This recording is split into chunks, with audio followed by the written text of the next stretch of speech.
Every file has a story. Some were never meant to be found.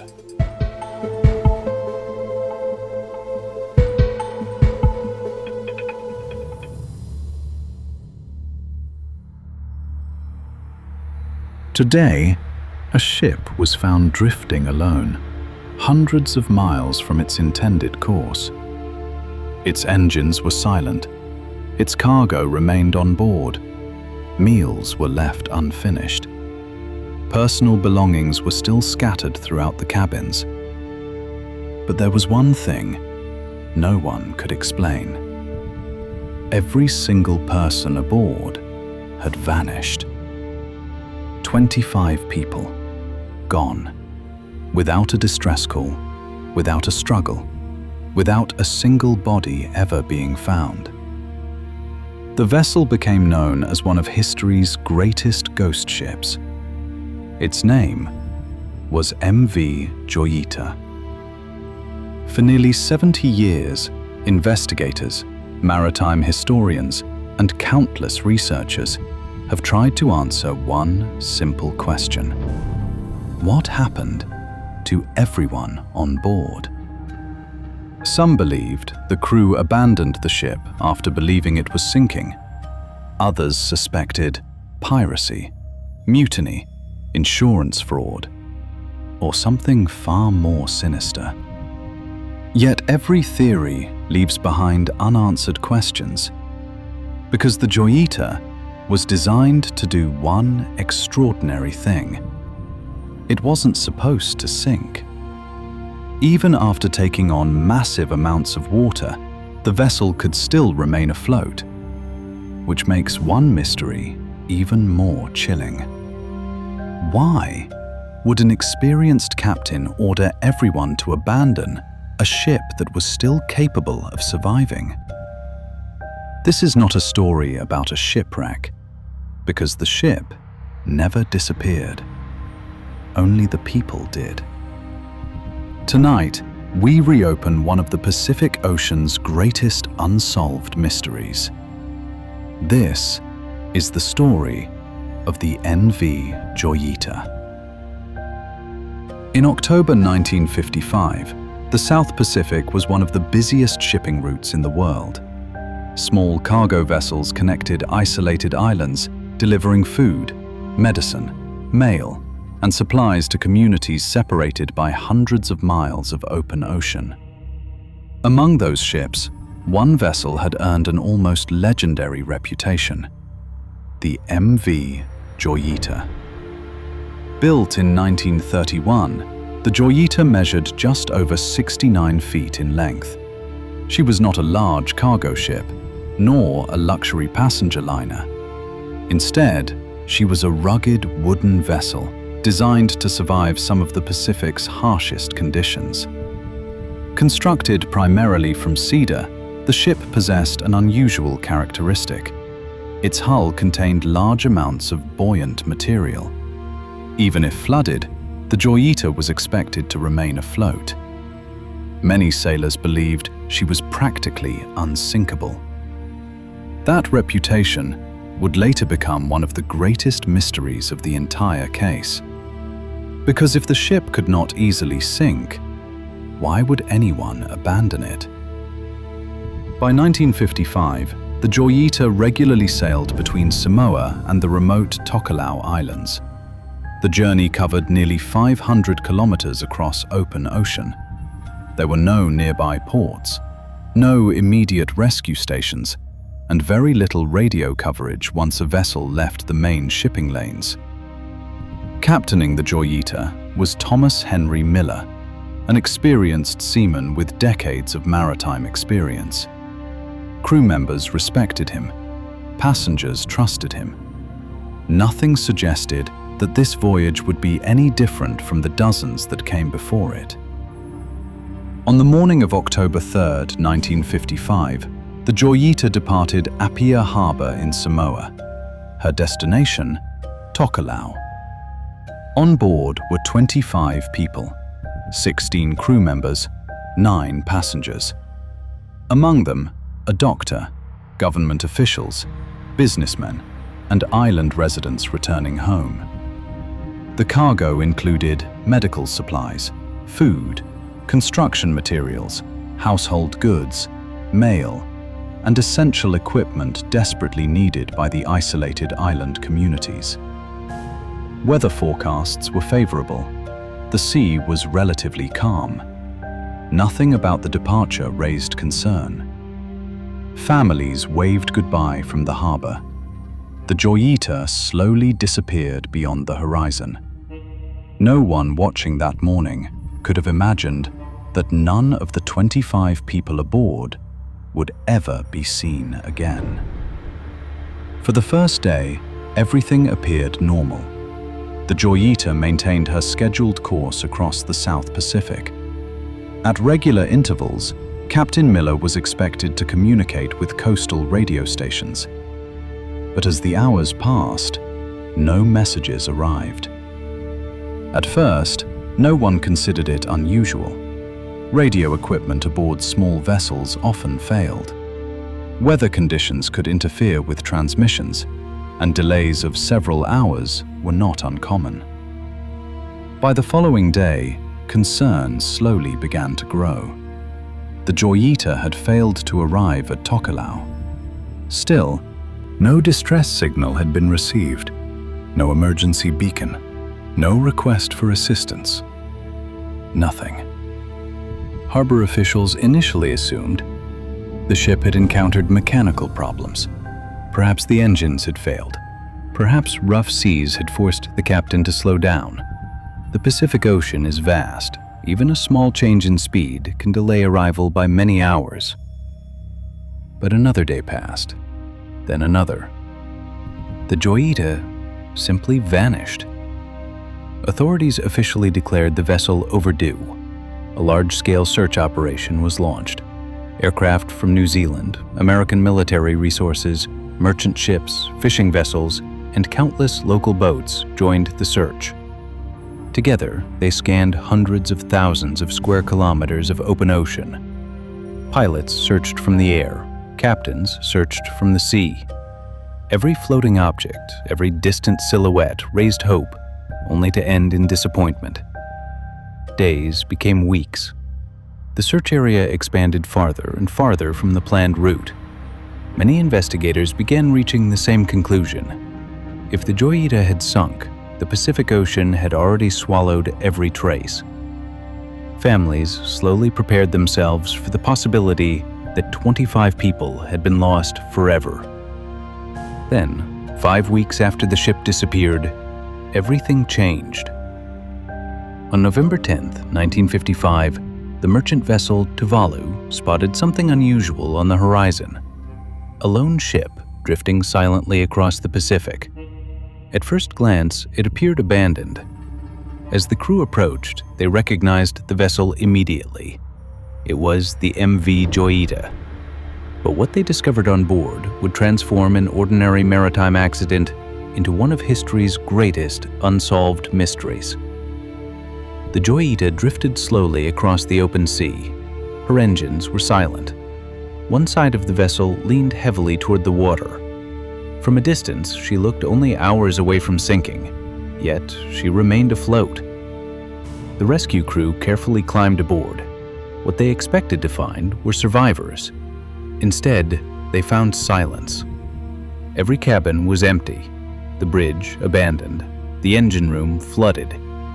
There was no captain, no crew, no passengers. Not a single person remained on board. The first inspection revealed something even stranger. The Joyita was damaged, but she was far from destroyed. Water had entered the hull. One engine no longer functioned. The second engine showed signs of mechanical problems. Several pipes had broken, and one of the pumps was no longer operating correctly. Yet maritime engineers would later conclude the vessel was still capable of floating for an extremely long time. She had never been in immediate danger of sinking.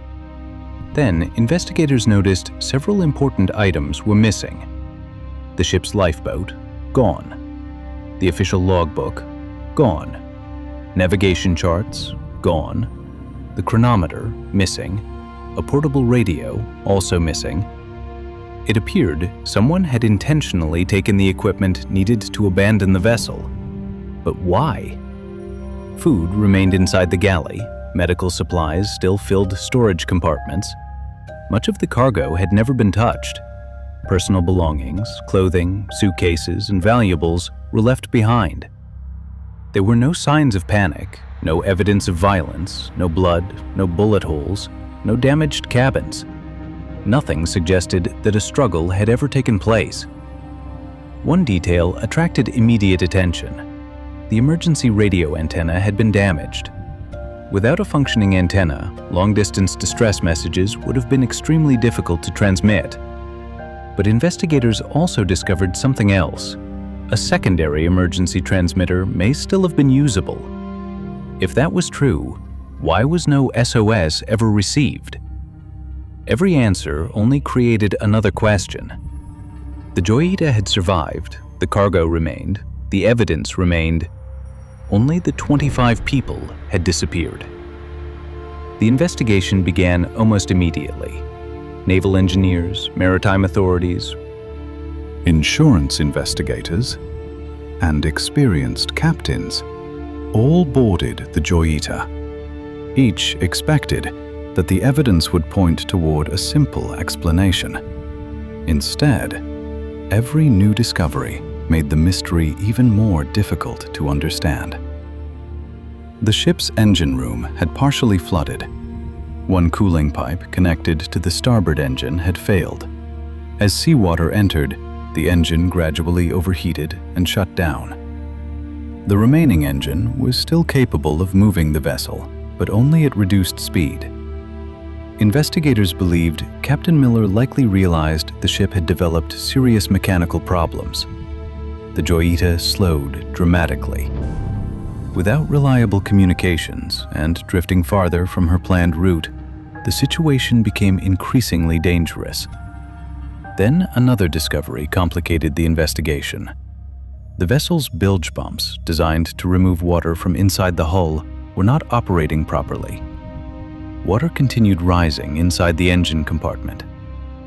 To anyone unfamiliar with the Joyita's unique construction, the situation may have appeared catastrophic.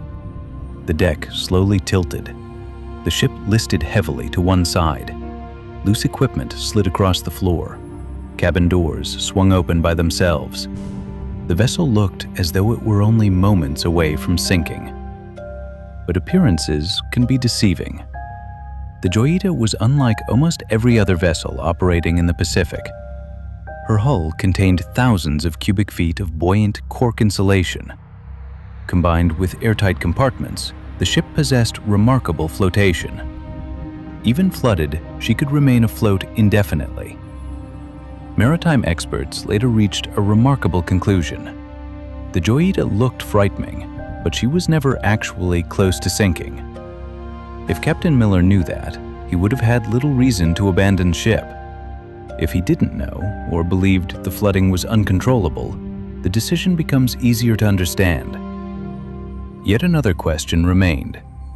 Even if everyone boarded the lifeboat, why was no one ever found? Search aircraft covered enormous areas of ocean. Merchant vessels crossed the region for weeks. No floating lifeboat, no life jackets, no debris, no bodies, nothing.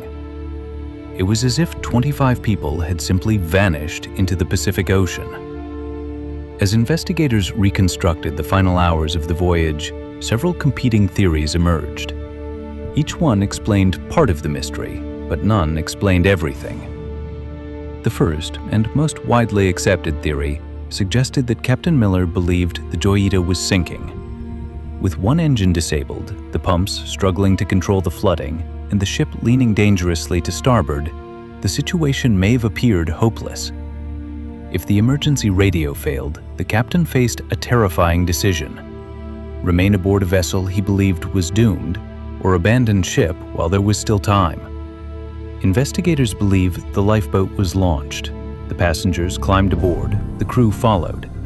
A tow line was likely attached between the lifeboat and the Joyita. This was standard maritime practice. The larger vessel could provide stability while the smaller boat remained nearby. But in rough seas, a single, powerful wave could have snapped the towing rope.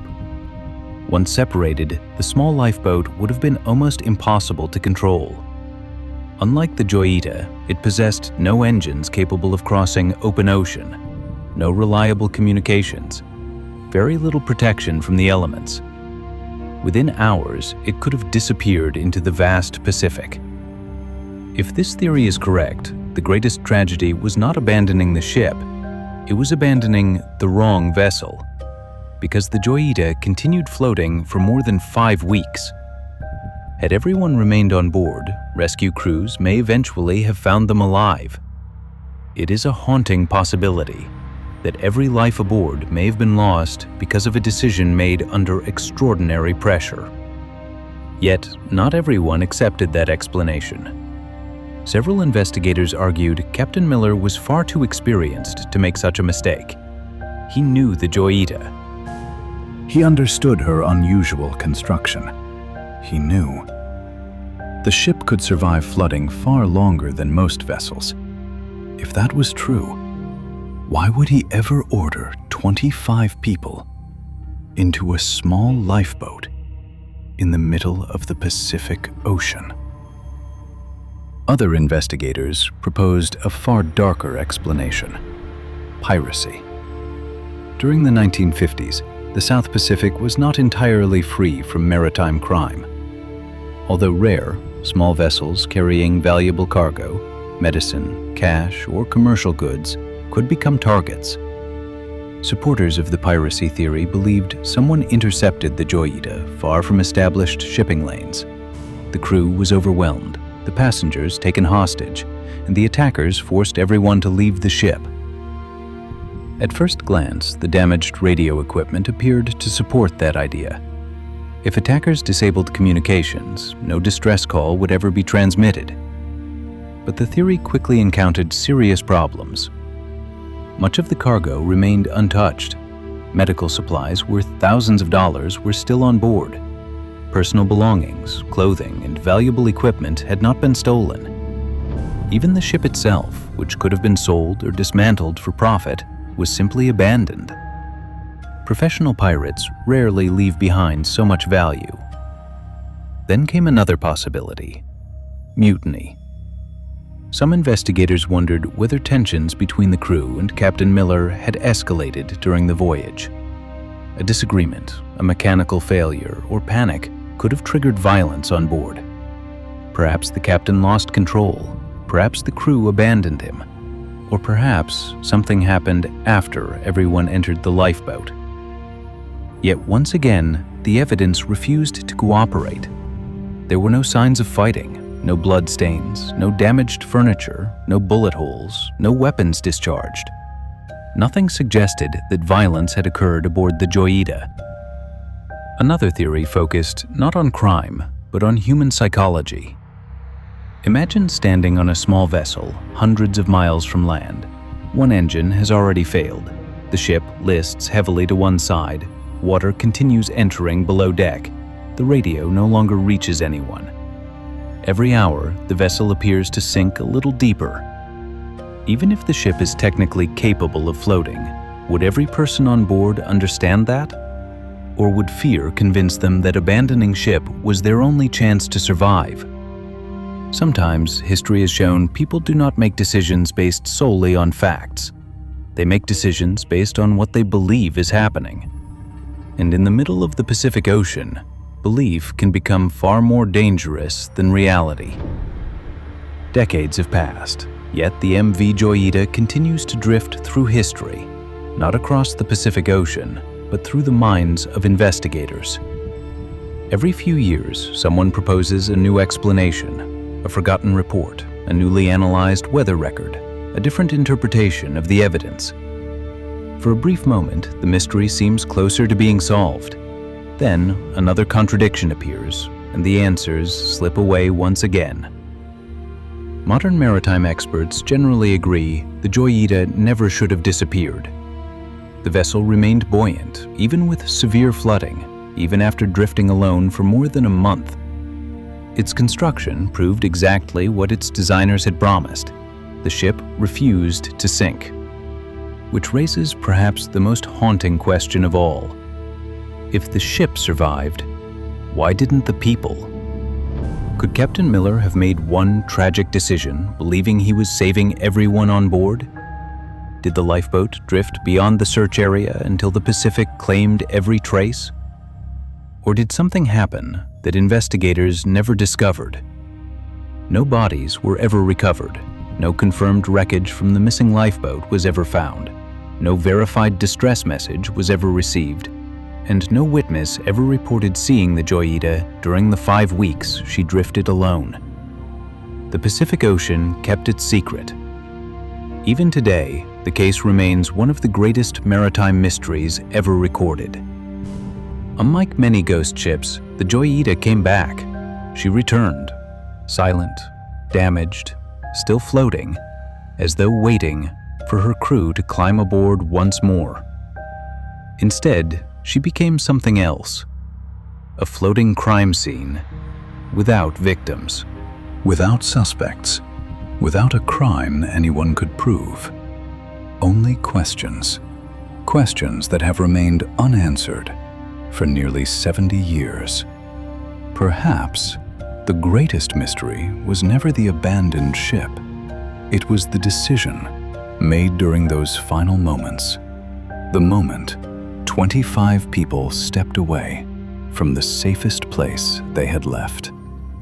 Until new evidence emerges, the drifting MV Joyita, the empty lifeboat, and the 25 missing souls will continue to haunt maritime history as silent reminders that even the strongest ships cannot always protect us from the decisions we make.